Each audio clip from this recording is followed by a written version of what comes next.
Here we go, everybody. We're back. This is the You Choose podcast, by the way. If you're new, thank you for listening, watching. We go through these old Mm-hmm. 80s choose your own adventure books, and then when we get to decision, we, your humble hosts, let the viewers decide where we go. And so usually we go through these books twice. So this is the second time Mm-hmm. we've gone through these books. So when we do get to the first decision, we will pick the opposite of what we did last time so that we can try to get a slightly different story. And today's book is Vanished, number 60 in the Choose Your Own Adventure book. Again, I know we commented on last time, but you have to. This cover is so good. You've got the inverted triangle over kind of the middle Oh of yeah. it, so it casts a little shadow. We've got a lady being eaten by an octopus or squid, I guess I should say. But like we said last Yeah, that time, squid's not playing. no, the shirt is still tucked in. That is a power tuck, as we called Yes. that back in the day. Yes. That thing is not coming. Not even the mighty Kraken could untuck that shirt. Untuckable shirts. That's what they invented. And we've Exactly. got a You boat on there, yeah, an this airplane. yeah, you would have better luck ripping off an arm before that shirt became untucked. Look at that thing. which is which is stronger, Eddie? A tucked in shirt or a diamond? Tucked in shirt all day. I'm telling you. Off a cliff. I will get started, Eddie, and then you take over at the first decision here. Go for it, sir. What's keeping Tony? Asked Andrea impatiently.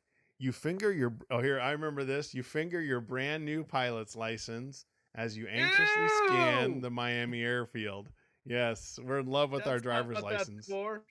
Don't do that. That's just not. That's the weirdest thing. Our pilot's license. Precious. Like the pilot's. I just figured any other description. Anyway, continue. I'm Yes. sorry. As soon as Tony shows up, you're going to take your friends for a ride in your parents' small plane. But when Tony finally arrives, his face is pale with shock. Something happened to Jill, he exclaims. What, you gasp? She was sailing with her friend, or her family, to Eleutheria Island for Christmas. But they never got there, he explained breathlessly. No one has heard from them since they stopped at Bimini on Thursday. The Coast Guard just announced a search. It's the Bermuda Triangle, cries Andrea. This time it's gotten Jill. Dun dun dun. Oh, I wonder. I don't know if I have that. We have one. I know we do. I know I do. Here we go. The Bermuda Triangle. Of course. All right. What are you talking about, you ask? There's a triangle area over the ocean between Miami, Puerto Rico, and Bermuda where more than 100 boats and planes have vanished without a trace, she says. Oh, Andrea, scoffs Tony. Accidents happen all the time. That's a very heavily traveled area you're talking about. Andrea shakes her head stubbornly. These aren't just accidents. Boats don't normally sink in calm water within sight of land. And when planes go down, you can usually find wreckage floating nearby. I'm talking about boats and planes that have vanished into thin air. What's more, Todd, you stupid bastard. No, yeah, it's Todd. It's the Todd I'm not effect. Tony. My Tony, name is yeah. Tony. Tony. You're Todd, and you know it. Tony has a cousin named Todd. It's true.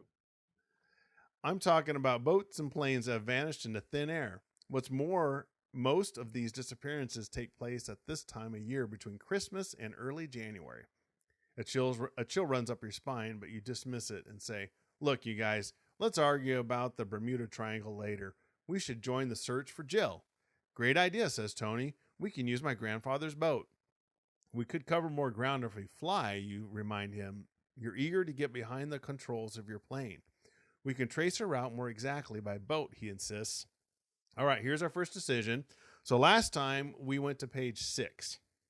This time we need to go to page 36, which is, okay, let's go to the marina. Basically, we're taking the boat instead of the plane this time. We're going to force your hand, everybody. The only That's choice right. we'll force tonight. That's Well, right. except for the next book. Then we do that too. Yeah. 36. On the way to the harbor, you stop off at your house to tell your parents you'll be spending a few days on Tony's boat. We're clearly not 9 in No. this. You can tell on the cover Yes, You're like, we're but having these kids fly a plane. We can't have a 9-year-old fly a plane by themselves. It's just we not would even have. in the 80s. I We would I, have, I think we would have. but we could have bought cigarettes too. It was the whole Yeah, thing. yeah, exactly. You grab some food. They join Andrea and Tony in the car. You drive. We know it's Todd. You drive to the marina where Tony's grandfather moors the Luisa, his 30-foot boat. Had to sneak that in. It's really 28 feet, but we call it a 30-foot boat. Yeah, exactly. The Luisa cruises out of Biscayne Bay toward Bimini. You and Andrea scan the horizon through binoculars while Tony steers and listens to the radio reports. The hours pass unevenly. Toward dusk, Tony emerges from the cabin and says, "A plane spotted some debris not too far north of here." "Let's check it out," cries Andrea eagerly. "I don't think that's a good idea," says Tony. "My grandfather wouldn't want me taking his boat there, especially after dark." "Why did we take your boat at all, Tony?" Yeah, Tony, come on. "We took the Jeez. boat to find our friend. We have a lead," and you're like, "I can't go there, guys. I'll get in trouble with my granddad." Yeah, it's too dark. Lord. Come on. Guys, it's after dark. We got to go home. It's like, Sometimes there are what is pirates in the area. He must be retired. Exactly. It's at bedtime at 7:00. I got Matlock's on in like 30 minutes. Matlock is on. Murder, She Wrote. I make my tea and I go to bed. That's how this works. Pirates in the 20th century, you ask with astonishment. Sure, Tony answers. They're not like you read about in stories. They're regular crooks who steal boats, but they're just as dangerous as the old-fashioned pirates used to be. Even worse, because they have automatic guns. Exactly.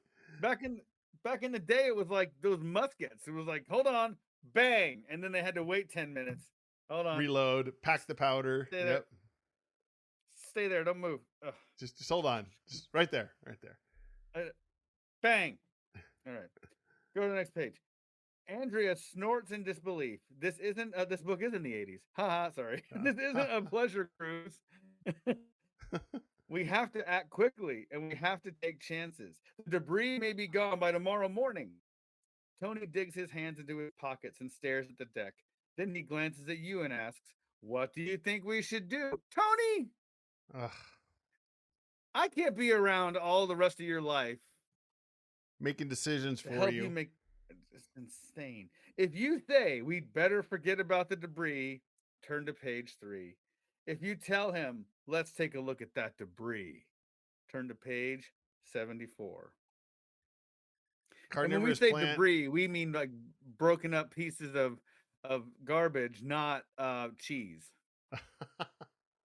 Debris. It's debris. Carnivorous Plant just said the same thing I was thinking. I was like, well, we actually could fly a plane when we were 9. We just need a note, like when we buy cigarettes. Exactly. He's like, "Did you see debris?" I go, "Did you bring the crackers?" Oh, man. Sorry. Yeah, I need a rim shot on that one. I need a rim shot. Oh, wait. What was that? That's not a rim shot. That's actually better. Oh, man. I don't even know if I want a rim shot now. Oh, that was funny. Was that change? Was that loose change? Yeah, that was being change. dropped on a So the sound effect is labeled rim shot, but that's change. Oh, man. Oh, well. Caught me off guard. It's actually better than a rim shot. Oh, man. So we got one. Exactly. I like debris on my salad. See? John See? knows. We got Debris. look at debris. Forget debris. Debris. We have 2 votes for debris. 3 votes for debris. We're going to check out some debris. We're going to get some debris. So page 74. That's me. Let's go to 74 here and see how useless Todd can be on this page. Oh, he'll find a way to Todd it up real quick. Yeah. As the Louisa cruises north, you think about the reported debris. You keep hoping it won't be the remains of Jill's boat. You remind yourself, or remains of Jill. No, Jill. At least the shirt's still tucked in. Oh, yeah. We found the body. The bad news is we found Jill's body. The good news is her shirt was still tucked in. Yay! Yay! 80s win. You remind yourself it could be almost anything: garbage, old driftwood, the wreckage from someone else's boat. You've sailed just a few knots when you notice a handsome yacht floating perfectly still in the middle of the endless stretch of water. There's something strange about that boat, says Tony. No lights, no people on deck, you comment. And look, says Andrea, no name or numbers. Aren't all boats supposed to have some numbers, sort of like a license plate? Tony nods. Maybe they're in trouble. Let's get a closer look, you suggest. Tony pulls the Louisa alongside the unmarked yacht. Hello, hello. Are you all right? You shout. There's no answer. You shiver, remembering the tales of ghost ships. Let's go aboard, says Andrea. Are you kidding? Tony exclaims. That yacht could be a pirate's decoy, and soon, as we step on the boat, they could grab us and steal the Louisa. You and Andrea eye each other. You're all too familiar with Tony's cautiousness. Tony, there may be people on board who need our help, Andrea insists. Then why didn't they answer when we called? He challenges her. Maybe they can't answer. Maybe they're hurt, says Andrea. We should really check this out. Please don't, pleads Tony. And besides, what about the debris you wanted to investigate? Oh, now he's interested in the debris. Now he's all like, guys, the debris. Yeah. Can we backhand Tony? Is that a choice yet? I think we need to. All right. Is there a punch sound effect? There is. Does it sound like... There you go. Punch him. Here's a slap. There it is. We go. Loose all change falls again. There we go. We hit him and change falls out. We hit him so hard, change flies out of his Kanga zips, out of his 80s shoes. Yeah, let's do that. Okay, here we go. Punch. My lunch money. There it is. My lunch money. My lunch money. How did you slapped it in the ocean? We did, no. Tony. There's your debris, Tony.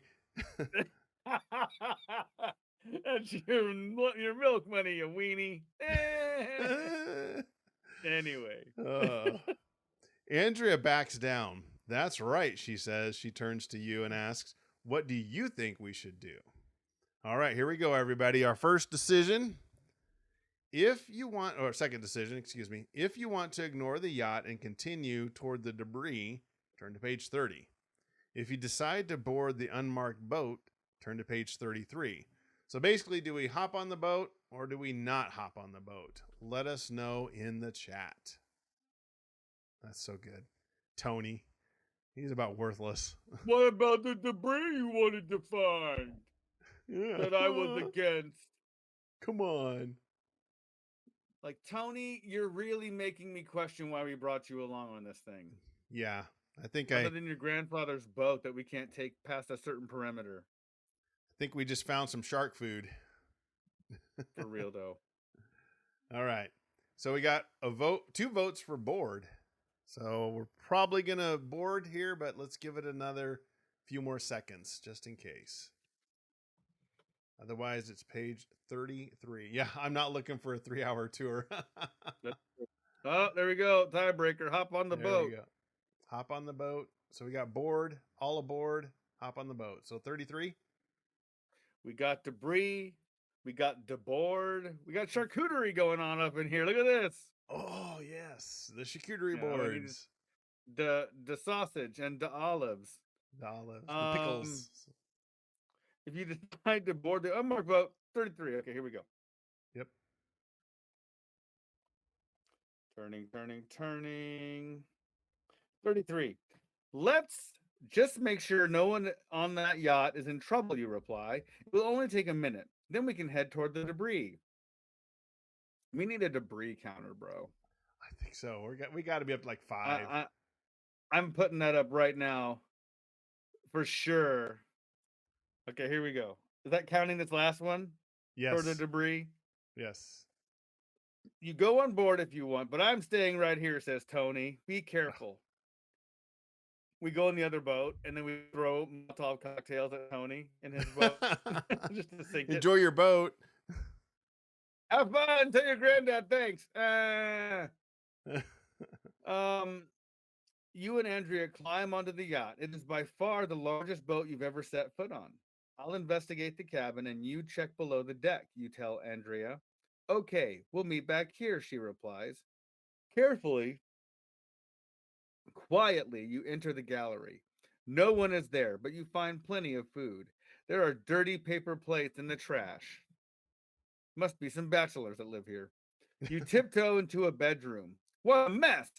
Clothing, towels, and magazines are strewn all over the room. You notice a wallet lying under a pack of cigarettes. Maybe it's a clue. Just as you stoop to pick up the wallet, you hear Andrea scream from below the deck. You freeze. Your whole body is trembling. You don't know what to do. Should you try to help Andrea yourself or sneak back to the Louisa to call the Coast Guard? Oh, wow. Already, here we go. So, if you decide to go below the deck alone, turn to page 40. If you think it's best to go back to the Louisa, turn to page 87. Let us know. Oh boy. You notice none of the options are see if Todd can come help or Tony. I keep wanting to call him Todd. Yeah, exactly. Hey, Todd, get over here. Scott's making a valid point here. The Montgomery Packard books did not have this many choices. I keep clicking on I mean, there we go. the balloon over the Sahara has the most, I believe, at 44. That was an Edward Packard book. But yeah. Was it? Yeah. But yeah, you look at some of the later ones and yeah, they were pretty minimal. But yeah, this one has a lot. Oh yeah. I think they really did. I mean, again, like a lot of things, they were hitting their stride in the first Yes. first 100. I don't even know. The first few years certainly. Oh yeah, I think Edward Packard said the first 20 books sold more than almost the other 160 or so combined. I mean, Isn't that crazy? Yeah. That's like a lot of things, though. You think like even like bands or something. It's like like their first couple albums, but then people tend to kind of taper off over time. It was you who told me, and people will probably already know this in the chat, but Edward Packard is the grandfather. Is that correct? Yes. Of David Corenswet. Yes, he is. That's Edward Packard's his grandpa. What are the odds? That's bonkers to me. I know.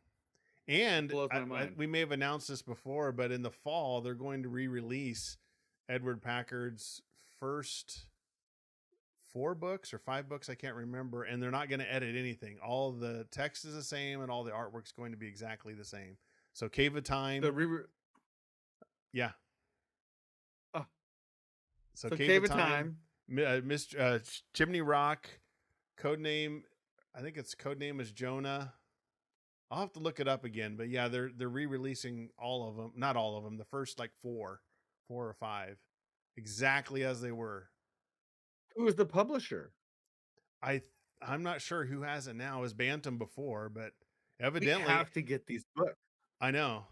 So it's kind of funny because Montgomery, has the Choose Co, and they've been re-releasing those for years, but for whatever reason, I don't know if it was Edward Packard or somebody wasn't going to allow it. Now all of a sudden, boom, they're like, yep, we're going to re-release them. I mean, I don't know. I think it's because of this show. This podcast really helped push things forward. That's probably so. And we'll have to ask Edward Packard next time. Hey, was it because of us? Is that why they got re-released? It really was. We got to get him to sign those if we can. Ooh, good idea. He's been on the show. We should definitely give him a shout. Yeah. All right. Well, what do we got here? Yeah, we've read Go Below. We've read most of these, but so they're in the archive, John. If you want to listen to we've done Chimney Rock, Cave of Time, Sahara, Balloon over Sahara, pretty much all of them. But was Harlow Thrombey one of the first ones, or is that later? Yeah, Who Killed Harlow Thrombey? Yep, that was one of the first ones. That was the first one we ever did. I wouldn't hate redoing that one. That'd be a fun one. All right, so What do we got votes for? I think we're doing Go Below. Go below. Yeah, Let me go see below, go here. below. Look. Yep, we are. Okay. Page 40. That would be Page me. 40, sir, for you. Here we go. Not caring how much noise you make, you race to the stairway leading under the deck. All you can think about is helping Andrea. You bolted down 3 steps when 2 muscular blonde men grab you. Let go of What? me, you yell. Oh, Eddie, I think her shirt might be untucked.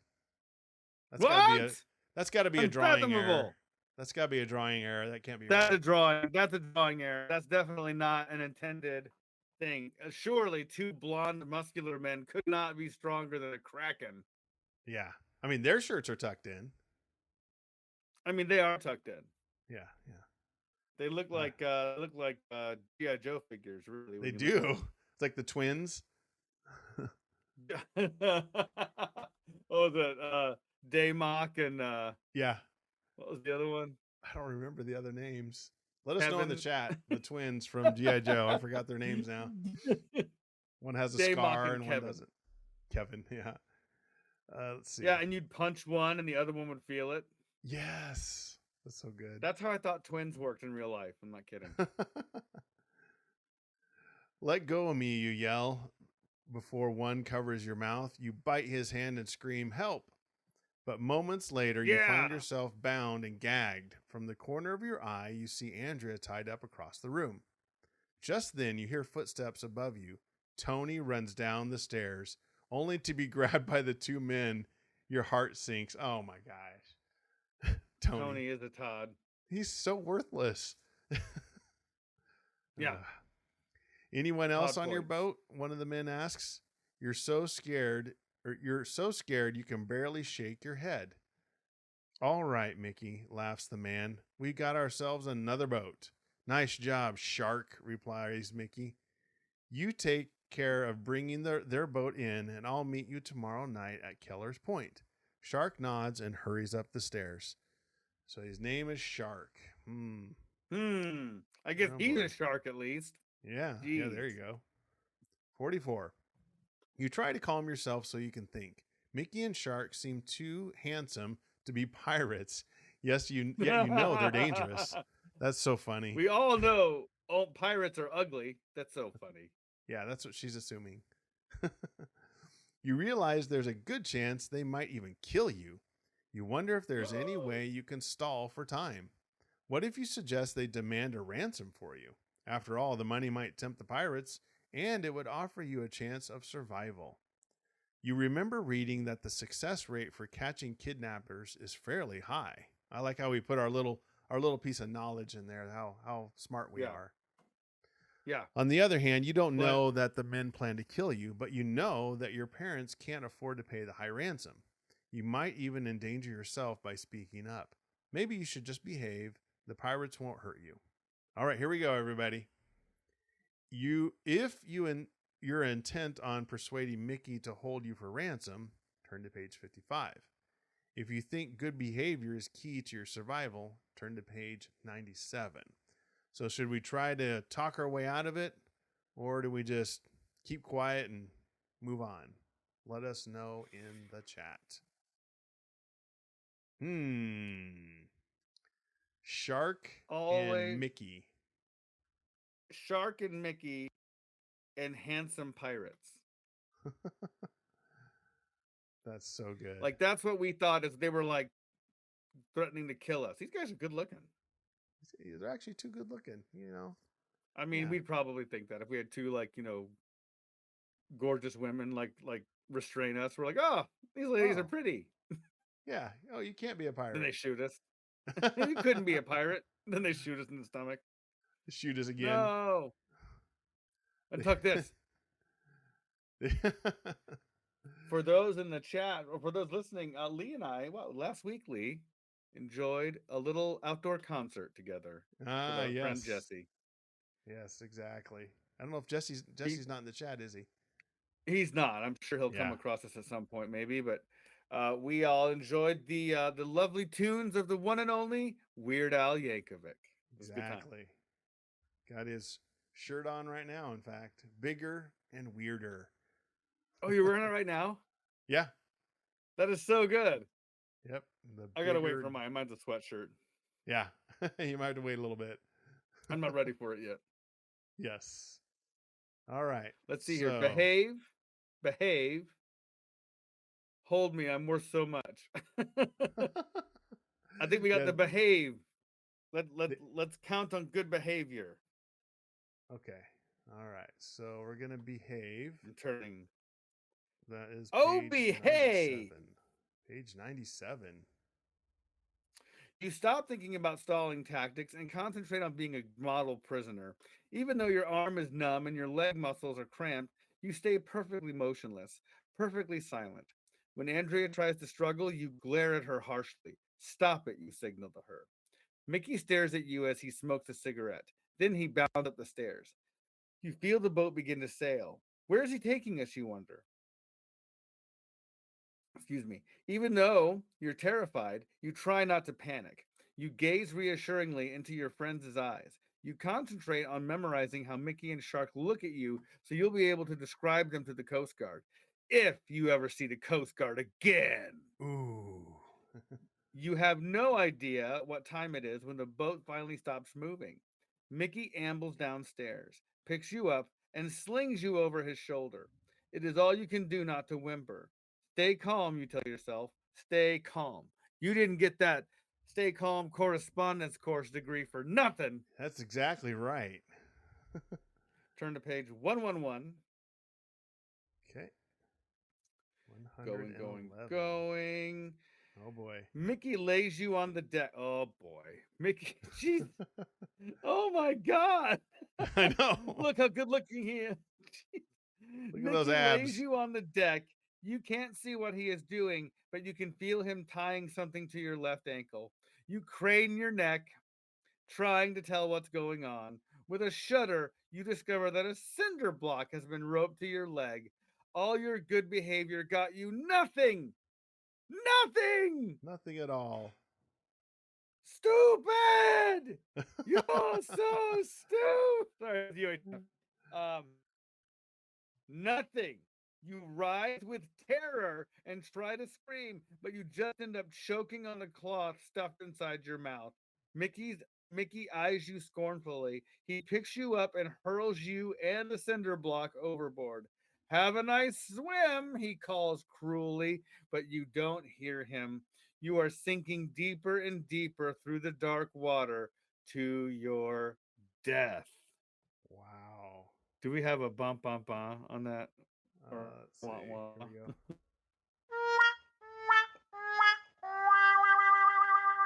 Man, that one's dark. Shucks. He That le- is dark, dude. And look at that. He is just dropping her into the ocean. That's so gangster Her shirt's style. still Just tucked though. throwing a. Her shirt's still tucked. I know. I saw that. Her shirt's still tucked in. But yeah, I mean. They did really try to make him like ridiculously good looking Oh, they did. with his cheekbones. Look at this guy. The cheekbones and the abs. But this Like, is what's something up? that a Like, gangster would have done. if you were like, what do you think is this would be a fun thing to do. That might be a fun segment to break things up. We should zoom into a photo for a choose your own adventure. Like, what do you Oh. think is going on in this photo right now? Oh, yeah. This no one would guess this one. Is he surfing? Is he having fun? And you're like, no, murder. murder by tying a brick around your ankle and dropping you into the ocean. So, wow. That is like next level. That is one of the darker you choose deaths we've experienced. Yeah, I think so. Definitely. Wow. Good job, Okay. everybody. Good job. Yeah. Good job, everybody. A round of applause. We can't say we didn't die because we absolutely died. We absolutely did die. This deserves one Macho Man. Oh, yeah. There you go, for sure. All right. I think at that one we'll reset the counter here. Yes, the debris counter. Our Exactly. next book is Wizards, Warriors, and You. And number 5, The Haunted Castle of Ravencurse. And this one, so obviously, Choose Your Own Adventure books are probably the best in my opinion. But out of the adjacent books, I think the Wizards, Warriors, and You are right up there. And then Twist-a-Plot, the other Twist-a-Plots that we do are actually pretty decent. Yeah. And this is RPG light. So it's Mm-hmm. got that little bit of RPG element to it, which makes it fun. R.L. Stein did one of these, The Forest of Twisted Dreams, which we did, which is in the archives at uchoosepodcast.com. That's the letter U, choosepodcast.com. We went through that one a while back. Also, The Forest of Twisted Dreams is the name of Lee Searcy's autobiography So. Exactly. of his life. Yeah, it tells us all about it. The Forest of Twisted Dreams. It's true. It's true. It is It's true. true. From birth up to today, that is Nothing Lee's story. but Twisted Dreams. It's probably a song, isn't it? For sure. You know, I Yes. think I like the what were the D&D ones that were so good too? Endless Quest. Those are good. Endless Yeah. Quest. Those were Yeah. good. I think as far as a one-off goes, sometimes they got a little long. They did. But I did like the Endless Quest. The Curse of the Rainbow Dragons. Yep. Yep. Very, It's a good very one. good. Very common one. And these I checked on Yeah. eBay. You can still get them for $15 to $25, depend on what you're looking for. The Wizards, Warriors, and You. This one came out in 1985. So let's go ahead and see page 1. All right. Let's see. Did I start the last book? I did. You did. I'll start this one. What I like about these books too, these specifically, is you could almost make this into a D&D style game with your You friends can. if you wanted. It is. You know. It's D&D light. All right, here we go.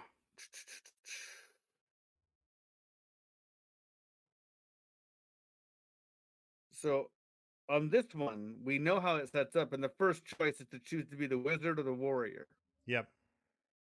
Is Yeah, that the first choice we're gonna make? Yes. Yeah, we were the warrior last time, so we'll be the wizard this one. Okay. So we're gonna be a wizard. Do I want to read the setup here still?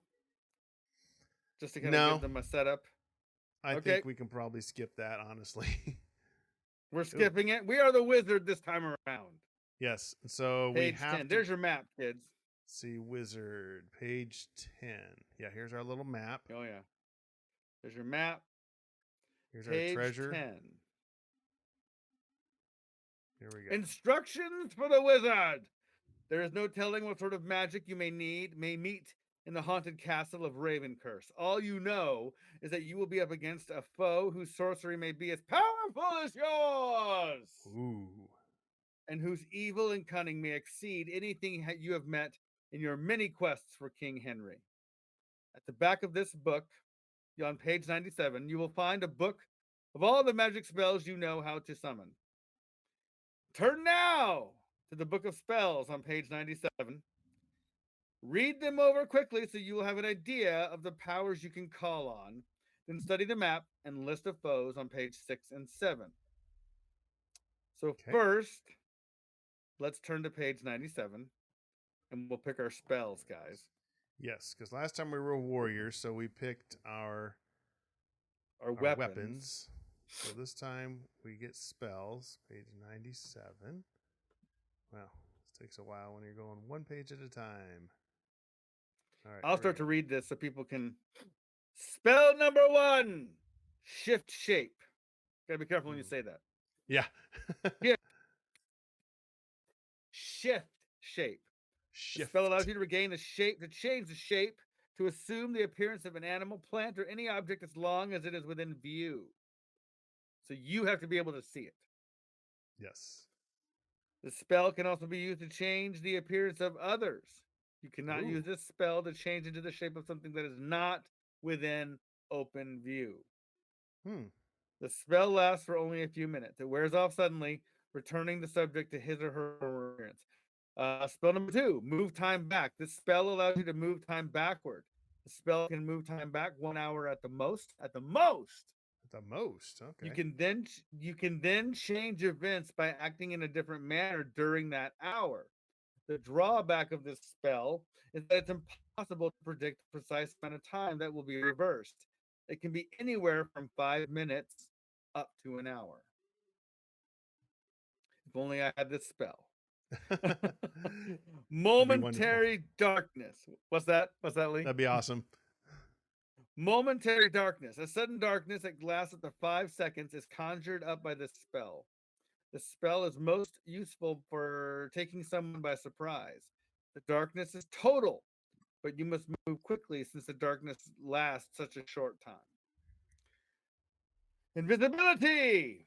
A basic spell. They give us a lot of spells, guys. They Holy did. buckets. If we read all these, we're cutting into our time here. Yeah. I'll just say this. Momentary darkness, self-explanatory. Invisibility. You become instantly and completely invisible. Desperate situations. It can last as long as several weeks. Whoa. Oh, Whoa. it cannot be predicted how long it will be. So Okay. it can be for a few minutes, be for a few weeks. Invisible shield can be conjured up that completely encircles you and your companions. The shield cannot be penetrated by any weapon, although fire can be used to destroy it. So fire is its weakness.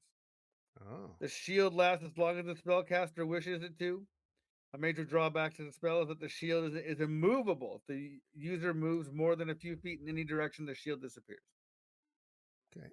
Mirror image. When the spell is cast upon a foe, it causes the foe to see everything in reverse, as if he or she were looking into a mirror. Okay. Especially effective in duels. The spell is used to confuse one's enemies and throw them off balance. It lasts for about 5 minutes. Sorcerer's Sleep. This spell can be used on put anyone standing within 100 feet of you to sleep immediately. The spell can work on one person or up to 500 people. Dang! Wow. At once. The major drawback to this spell is that the length of time the foe will sleep cannot be predicted. It may be a few seconds, it may be a few days. The wind. This spell conjures up a hurricane force wind strong enough to blow away the toughest foe. A most dangerous spell. It must be used with the utmost care, for once the wind has been summoned, it cannot be controlled. It may turn against the spellcaster as easily as against the person it is intended to defeat. This baby is unpredictable. It's like letting a tiger loose inside your house. I know. Merlin's Fire. This spell can be used to start a blazing fire on any object. It cannot be used on people or animals. It's only an object. The fire burns with an intensity and cannot be extinguished until the spell is removed. This is a dangerous spell because the fire can spread out of control within seconds if the wind should change directions. Note the spell is named for Merlin, but there is no known account of his having used it. That's funny. Spell 10, because he knew better. Spell 10, Visions. This spell will cause a foe to start seeing things, all kinds of things that exist only in his or her mind. An incapacitating spell. It will cause the foe to lose all sight of what is real and what is not. Advanced wizards can even control what visions the foe will see. A difficult spell to cast because it sometimes backfires and affects the spellcaster rather than the enemy. Shrink. The spell causes a foe or foes to shrink in size. Its effect is immediate and can be used on anyone or anything within 100 yards. As with other spells, it is impossible to predict exactly how small someone will become or how long he or she will stay that way. So it could be, child-sized, could be an atom, could be like Ant-Man. Yeah. You don't know. Combat magic. This spell allows you to combat a magic spell that has been used against you or against a companion. It will immediately dispel any magic except that of a grand wizard. This spell requires such concentration. You gotta be careful with that naming, guys. That sounds a little dangerous. This spell requires such concentration and energy that after performing the spellcaster must rest for one entire day. Oh. The spell can be used only once during an adventure. Dang. Whew. Now that you have studied your spells, which you may begin your adventure on page 14. All right, page 14. Page 14. I'll go ahead and start. All right. It's a brisk morning as you and the warrior stand at the base of the cliff that leads to the castle of Ravencurse. The cliff seems impossibly steep, rising almost straight up. You can barely see the top. It's clear that this will not be an easy climb, and you know that both you and your friend will need all your strength to battle the evils that await you in the castle. Perhaps there's an easier way up the cliff, you say to the warrior. Let's walk around a bit. Your friend agrees, and together you begin to walk to the south. Unfortunately, the cliff wall seems to be as sheer on this direction as it was on the other. You're about to give up when the warrior points. Look, he says, there's a trail leading upward. You look, and hidden in some brush, there is indeed a trail, which disappears into thick trees halfway up. As you approach, you notice that it is strewn with hundreds of oddly shaped white rocks. You pick one up and drop it in horror. It is not a rock at all, but a bone from someone's finger. A broken skull lies at your feet. This trail is paved with thousands of human bones. Should you take the Dang! trail, or is it safer to try to climb up the cliff? Decide quickly. So, do we climb the cliff, or do we take the trail? Let us know in the chat. All right. The Trail of Bones. Yeah, Trail of Bones. That's a pretty good start. So I found the release of the books. Cave of Time released on August 5th of this year. Then Mystery of Chimney Rock is November 4th. Your code name is Jonah is January 26th. Who Killed Harlow February 26th. Inside UFO 5440 is fall of 26, and then the Underground Kingdom. So that's the planned releases. Okay. And they're all going to be, like I said, all the original artwork and the original text. So they're not going to redo anything, which would be wonderful. So you can already get the Cave of Time. It's out. Man. That's good. So anyway. I'd like to get at least maybe one of those for sure. Yeah. And have him sign one. All right. Take to the trail, Carnivorous Plant says.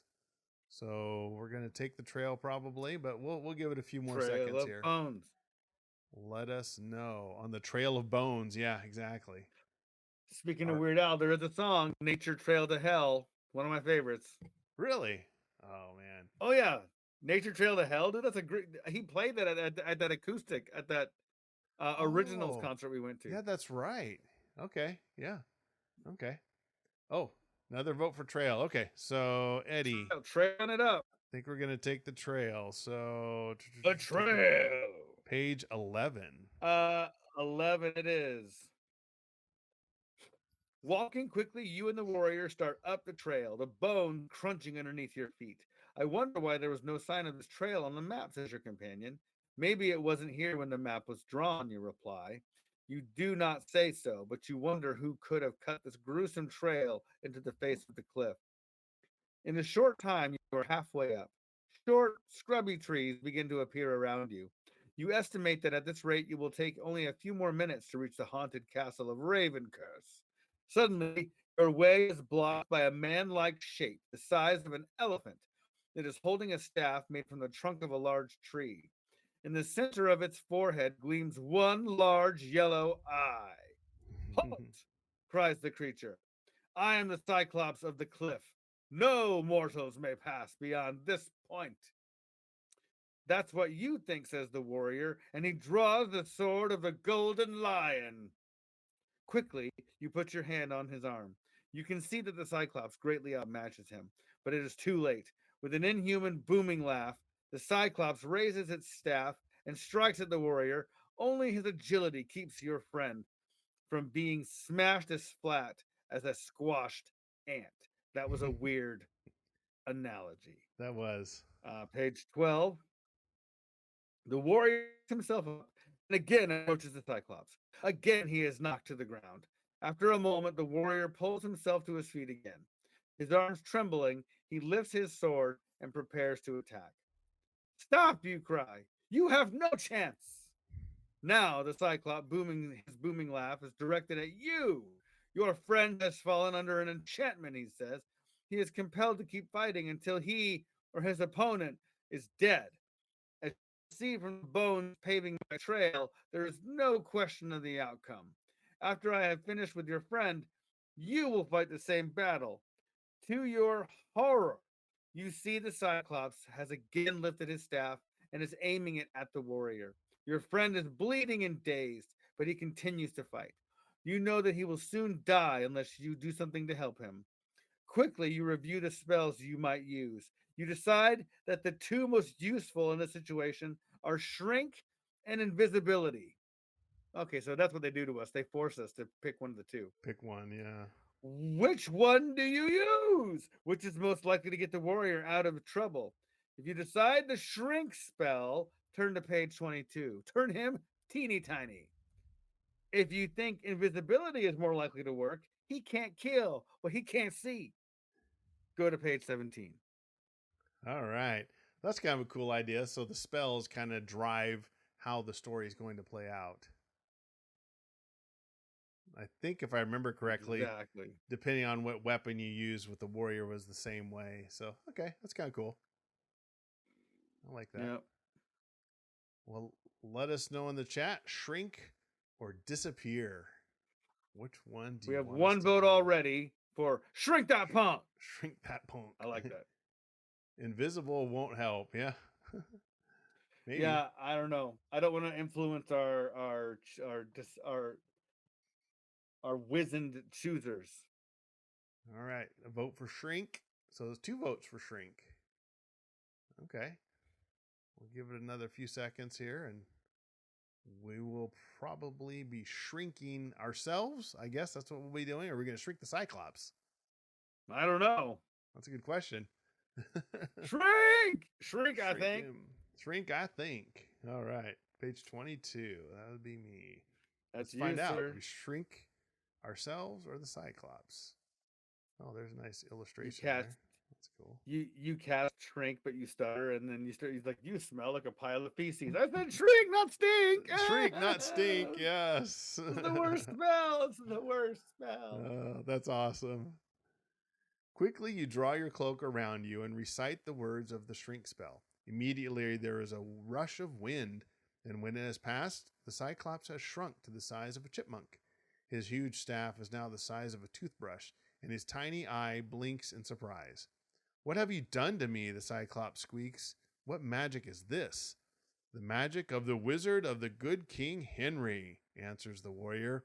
He raises the sword of the golden lion and with one mighty blow strikes the cyclops' head from its neck. Ah! Wow. Its He's body that begins big, to... man. You just Yeah, that big. him. What are He's you been doing? That's funny. Its body begins to roll down the trail, where it will join the bones of countless others who have come before you. You spend a few minutes... I need a macho man on that one. Oh, yeah! That's what he says. The cyclops head's rolling down. Yeah, as it's rolling down the trail. Let's see.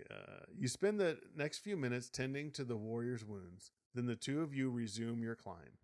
To see what awaits you at the top of the cliff, turn to page 34. Oh, here's an illustration. Look at that. Little tiny cyclops and the giant warrior just clops off his head. Chopped it off. That's so good. This black and white art. It's wonderful. It's really great art. It's really great art. 34. Okay. You're standing at the top of the cliff where the thick fog has settled. In front of you, the haunted castle of Ravencurse looms through the mist. There is an unmistakable feel of evil in the air. The warrior draws his sword as the two of you approach. "Which entrance shall we use?" he asks. You close your eyes and try to sense the evil forces that wait for you. It seems to you that the concentration of the sorcery and evil is greatest at present in the back of the castle. You tell the warrior your feelings. "Then let us enter the front," he says, boldly striding toward the main entrance. You are uneasy as you notice that the door is flanked by life-size statues of warriors and knights. The front door begins to swing open. With an unearthly creak, the warrior has his sword ready, but no one emerges. Cautiously you approach the now open door. Inside, all is dark. "I will go in," says the warrior bravely. You watch as he steps inside and vanishes. There is no sound from the entrance hall. You wait a moment, but nothing happens. Now you face a decision. Should you go into the dark hall after your friend? Or would it be wiser to wait until you have a clearer idea of the magic being used here? All right, here we go. If you decide to follow the warrior inside, turn to page 41. If you think it's safer to wait for a few more minutes, turn to page 26. So do we rush inside or do we wait a few minutes? Let us know in the chat. Huh. Wow. All of a sudden, Todd emerges from behind the door. Or Tony. Tony. Hi, guys. I'm here to Are we help. safe from the pirates? Tony didn't do anything. We got thrown in the ocean. Where was Tony? I know. Yeah, where was Tony? By the way, Carnivorous coming in with the heat. We didn't see eyes. I think an 80s sitcom featuring a cyclops. Yes. You know, when we shrunk that cyclops, Tony would probably still get beat up by the miniature cyclops. He would. The cyclops would be yanking on his ear. He'd be like, guys, help me. It's like he's the size of 2 apples. He's smaller than a Smurf. He's tough. Tony'd be like he's trying strong, to justify though. it. Yeah, but he's really strong. He's got thick bones. All right. So we have a vote for rush in, and then we have a vote for sit back. So we're split. Oh, nope. Never mind. Wait. For wait. Mr. BRS said wait. Okay. So let's see. Page 26, Eddie. 26. Here we go. You wait nervously, hoping against hope that the warrior will soon reappear. You hold your cloak around you, ready to cast a spell. After what seems a very long time, but is really only 5 minutes or so, a towering knight steps out from inside the dark castle. He is wearing heavy black armor, and on his gauntlets it's an evil-looking raven. Welcome to Castle of Ravencurse, the Black Knight says. Your friend, the warrior, has received the customary greeting of Mad Morwenna, and now I must extend the same to you. The raven rises into the air and begins to spin. It assumes the form of a whirlwind, and when you realize that it's about to challenge your magic, you open your mouth to cast a spell. But before you can speak, you find it impossible to move. Too late, you realize that the strange statues around you were once human fighters, as you too used to be. You hear the Black Knight laughing, and your heart is heavy as the rest of you, which has now turned to stone. Close the book now, and perhaps when you are in a lighter mood, you will return to the world of wizards, warriors, and you. The end.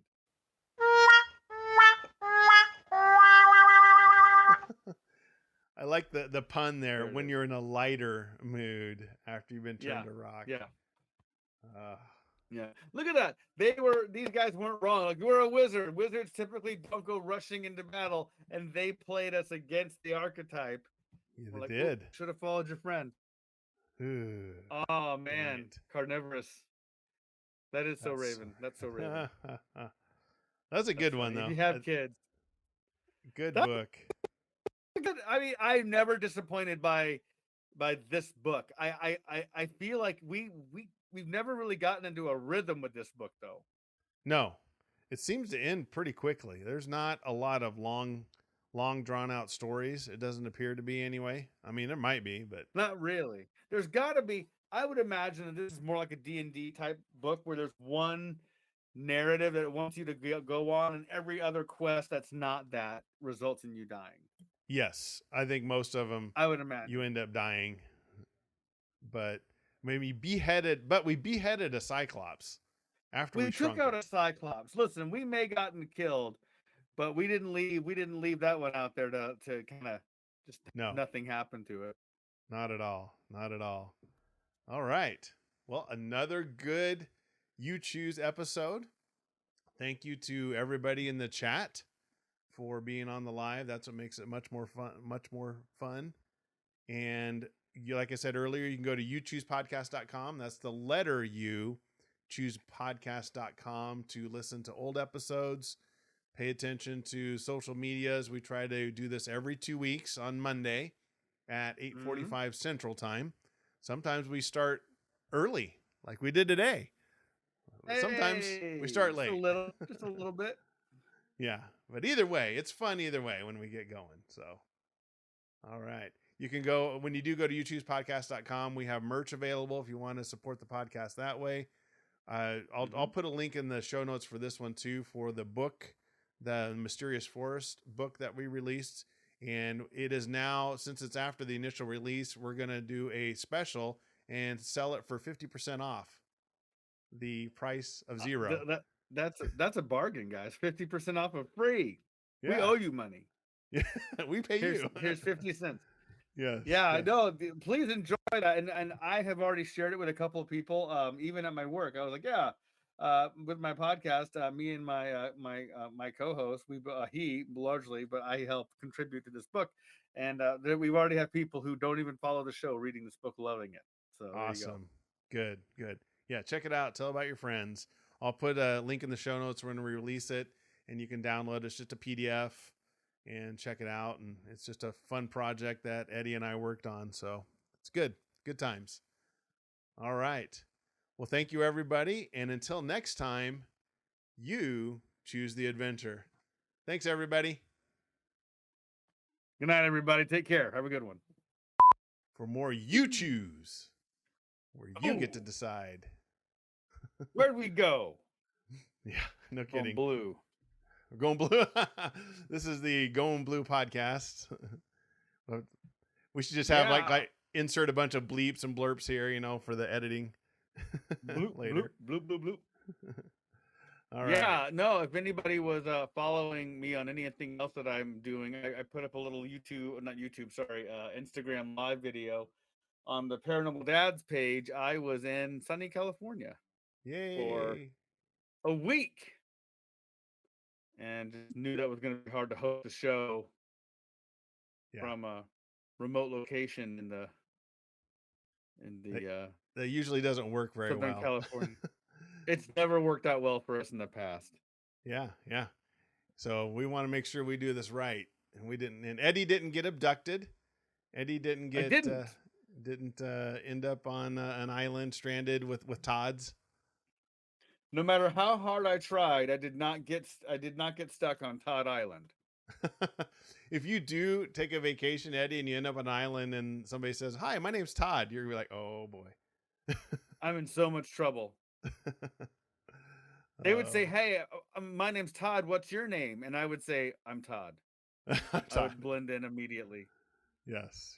I'm like, I'm Todd. Look at the You Choose gang all showing up in the comments. Hello, everybody. Welcome tonight. We got Scott, Mr. BRS, and John all in the chat already. So we're ready to go. Yeah. And we're presuming you're humble. Look at John humbling us. I know. Wow, early. Yeah. This helps backfill the times that we're late. It's true. We're hoping to gain back some good karma by being a little bit earlier each time. Yes. We've told people 8:45-ish.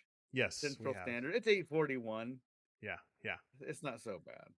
But if you guys watch the horrible, so bad it's good movie, Mac and Me, which I've recently watched. Yeah. I've never seen the full-length version of Mac and Me. I did see it, full disclosure, MST3K style. On Netflix. Mystery Science Theater 3000 does watches Mac and Me, and it's hilarious the way they just roast it. But the point is, there's a scene in the movie where they don't show it on that iteration, and I think you got to find it online. But it's a scene they cut from the movie where he gets shot in the chest. Whoa! Where the kid in the wheelchair, Eric, gets shot right in the chest by one of the aliens. Wow. I'm assuming by accident. Shoots him right in the chest. That McDonald's scene is insane. Yes, it is, Scott. It's a whole dance number. It's insanity. It's the most product placement thing. Anyway, the point is, I could probably show this clip on our show. I think we'd be okay. Show this clip where Eric gets shot in the chest. There's no blood because it's the 80s. Yeah. And guess what? Guess what stays tucked in when he gets shot? His shirt. That shirt doesn't move. Oh man, that's so awesome. That still tucked in. They stick to the tucked in shirt trope, and it's one of those things. Once you mention it, you can never unsee it. I'm looking here. I found it. Eric. This is an Instagram channel called Eric Takes One to the Chest Daily. They re-show the same clip every Over and over. single time. That's awesome. And here's a shot. Yes. Dave talks. Here we go.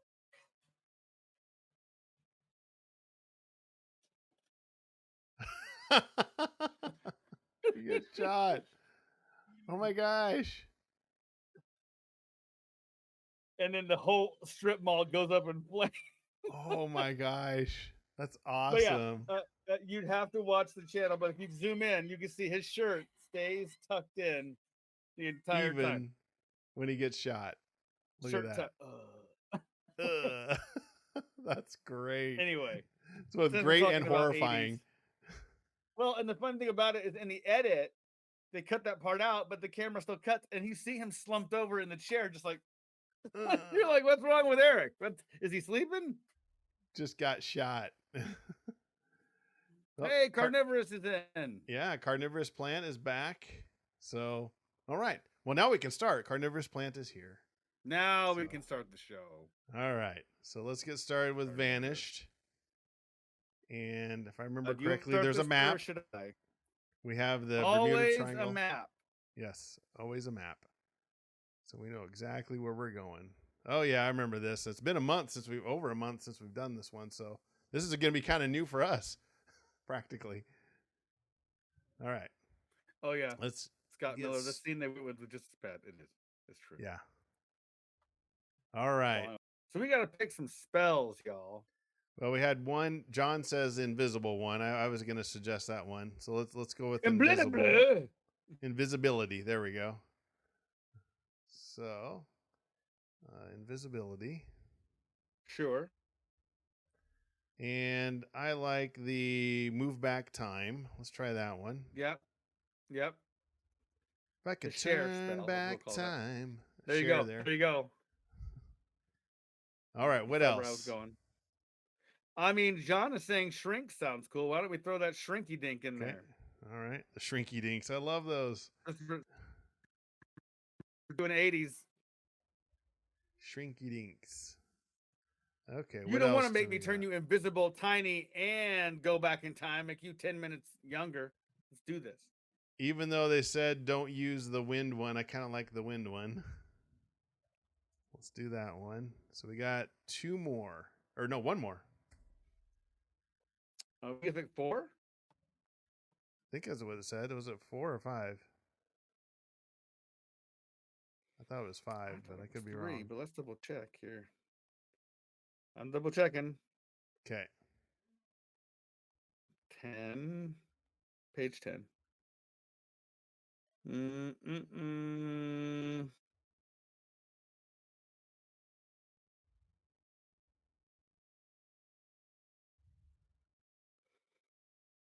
It doesn't say. I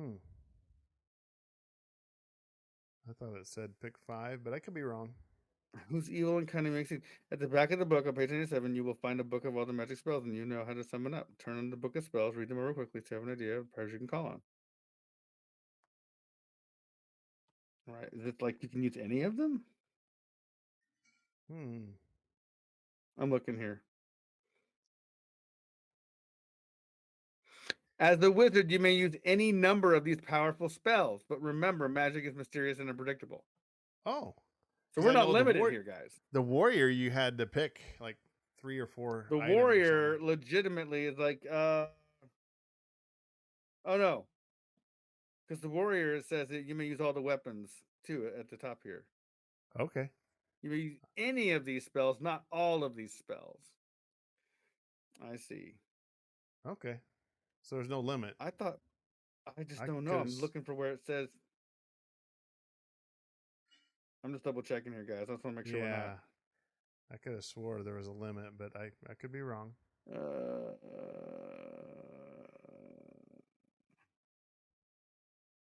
Yeah, see the warrior, you can pick 3 weapons. Okay. The wizard, that's just saying you have an idea of the powers you can call on. That's it. It doesn't say pick a number of spells. Oh, okay. That's kind of cool, actually. Yeah. Yeah. So Okay. here we go.